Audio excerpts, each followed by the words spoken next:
İbn-i Cevzi, Allah ona rəhmət eləsin, belə bir söz deyir, geçən kəlamdır, deyir. O qul ki, hər dəfə günahları artdıqca istiğfarı azalar. Belə bir qula deyir, təəssüf olsun. Əslində necə olmalıdır? Günah ilə istiğfar artmalı deyil, qardaş. Gör, insan nə qədər qəflətə düşüb ki, o anda belə Allahı unudub, istiğfarı unudub. Bu adı istidracdır, istidrac. Yəni, yavaş və tədricən əzaba yaxınlaşır, həlakə yaxınlaşır. Elə qövmləri Allah Teala nə qədər olub, elə qövmlər Allah Teala onları fəcətən, yəni birdən qəflətən onların canını alıb, onları azab göndərir. Niyə?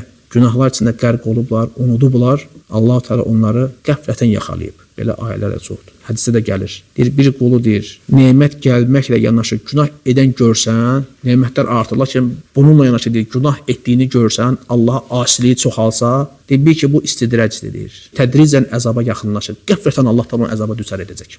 Özü də hiss eləmədən. Birdən bəla gəldi, qəflətən. Gözləmədiyi bir yerdən. Hamısı nə səbəbindəndir? Günahların artıb istiğfarın azalması səbəbi ilə.